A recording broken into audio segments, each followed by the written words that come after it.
उम्र 85 लेकिन जज्बा 25 का। कहते हैं कि एक सोल्जर हमेशा सोल्जर ही रहता है, चाहे उसकी उम्र कितनी भी हो जाए। बागपत जनपद के ढिकौली निवासी पूर्व सैनिक बाबू खान भी कुछ ऐसे ही 85 की उम्र में नौजवानों को भी मात दे रहे हैं। नमस्कार, आप देख रहे हैं अमर उजाला और मैं हूं आपके साथ डिंपल सुरही। ढिकौली निवासी बाबू खान 1962 में भारतीय सेना में भर्ती हुए थे। सैनिक के तौर पर उन्होंने अपनी सेवाएं दी हैं और 2 बार पाकिस्तान को धूल चटा चुके हैं। 2 बार हिंदुस्तान और पाकिस्तान की जंग में वो शामिल रहे हैं। 1962 में जब वो भारतीय सेना में भर्ती हुए थे, उसके बाद 1965 में भारत और पाकिस्तान की जंग हुई, जिसमें उन्होंने पाकिस्तानी सैनिकों को घर में घुसकर मारा था। इसके बाद 1971 में भारत और पाकिस्तान की जंग हुई, तो वो उसमें भी शामिल रहे और इस दौरान भी भारतीय सेना ने पाकिस्तानी सैनिकों को घर में घुसकर खदेड़ा था। अब जब भारत और पाकिस्तान सीमा के बीच फिर से तनाव की स्थिति है, तो बाबू खान का जोश भी उबाल मार रहा है। वो कहते हैं कि भारतीय सेना की जवाबी कार्रवाई से उनके कलेजे को ठंडक पहुंची है।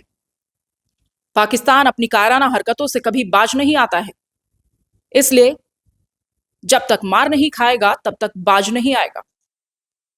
वो कहते हैं कि यदि सरकार उन्हें मौका देती है तो वो इस उम्र में भी भारत की सीमा पर पहुंचकर, बॉर्डर पर पहुंचकर पाकिस्तान से 2-2 हाथ करने के लिए तैयार हैं।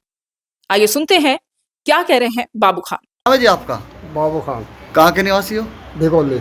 अच्छा, फौजी थे आप? जी हाँ। अच्छा, कब भर्ती हुए थे? बस 61 में। 61 में भर्ती जी हुए। हाँ। तो उसके बाद कौन कौन सी जंग लड़ी, क्या क्या करा आपने, ये बताओ। 62 की और 65 की और 74 की। अच्छा अच्छा। हाँ, तो और क्या किया आप? पाकिस्तान में घुस गए? पाकिस्तान में लाहौर में जाकर हमने जी बहुत सामान मारे बहुत है जी। और उनका बिजली सब तोड़ ताड़ दी थी। अच्छा, दुश्मन के? दुश्मन के हमने वहाँ छक्के छुटा दिए थे। अच्छा अच्छा। फिर हम गए राजस्थान में जैसलमेर तक गए। जी वहाँ हमने 27 मील जगह ली। जी। उनकी बिजली सब तोड़ी, वहाँ पूरी लड़ाई हुई थी। 23 इन्फेंट्री टीम का रहने वाला हूँ मैं। जी जी 23 इन्फेंट्री टीम में था। जी जी। 24 कंपनी इंजीनियर की। अच्छा अच्छा। तो आपको मेडल भी मिले? मेडल सब 3 मेडल ये मेरे। अच्छा अच्छा, ये मेडल है। तो 71 में क्या किया आपने? 71 में बांग्लादेश में अच्छा बढ़िया लड़ाई लड़ी हमारी। अच्छा। और 1 लाख फौज हमने कैद करी है। अच्छा अच्छा। और हमने फिर कलकत्ते में लाकर फिर वे गवर्नमेंट को दिए। फिर वो बांग्लादेश हमने आज़ाद करा दिया था। अच्छा, बांग्लादेश और उसी लड़ाई में मैं था। अच्छा, उसमें भी थे आप? जी हाँ। तो भर्ती कब हुए थे? भर्ती आता 61 में। अच्छा, 61 में भर्ती हुए जी थे। हाँ। अच्छा अच्छा। तो आपकी पत्नी? ये मेरे साथ थी। अच्छा। ये वहीं रही थी कलकत्ते में। जी। या मेरे साथ रही थी। इसको मैं घर भेजता है, नुरादी मैं तो ही मरूंगी। अच्छा, आपके साथ ही? आपके साथ ही। देश के लिए? देश के लिए। आप क्या कहना चाह रहे हो? क्या कहूँ? नुरादी मैं देश के लिए तैयार हूँ। मैं देश के लिए तैयार हूँ। नहीं, आज जो है जंग का मतलब मामला चल रहा है देश का, पाकिस्तान से भारत का और पाकिस्तान का जंग का वो चल रहा है। क्या आज भी इच्छा है? हाँ, मैं आज भी जा सकता हूँ। मैं बहुत खुश होकर मैं जब भेज देता हूँ। अच्छा है। हाँ।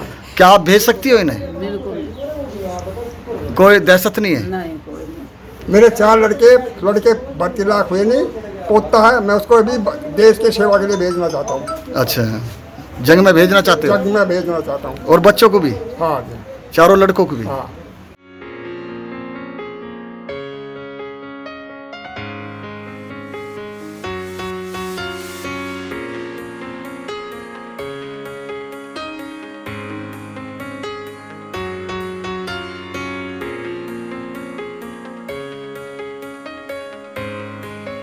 और अब आपको ले चलते हैं बाबू खान के गांव ढिकोली।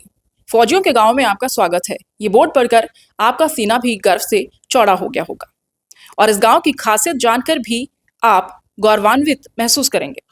20,000 की आबादी वाले गांव ढिकोली में 1,000 से भी ज्यादा युवा देश की सेवाओं में जुटे हुए हैं।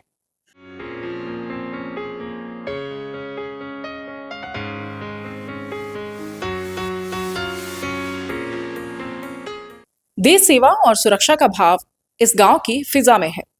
जाट बाहुल्य इस गांव में 1000 से भी ज्यादा युवा विभिन्न पदों पर अपनी सेवाएं दे रहे हैं। और इस समय की बात करें, भारत पाकिस्तान सीमा पर तनाव के बीच इस गांव के जो युवा हैं वो सबसे ज्यादा संख्या में तैनात किए गए हैं। सैनिकों के परिजनों से जब बात की गई तो उनका कहना था कि हमारे बेटे देश के लिए शहीद भी हो जाएं तो गम नहीं, लेकिन पाकिस्तान को उसकी कायराना हरकत का माकूल जवाब देना बेहद जरूरी है।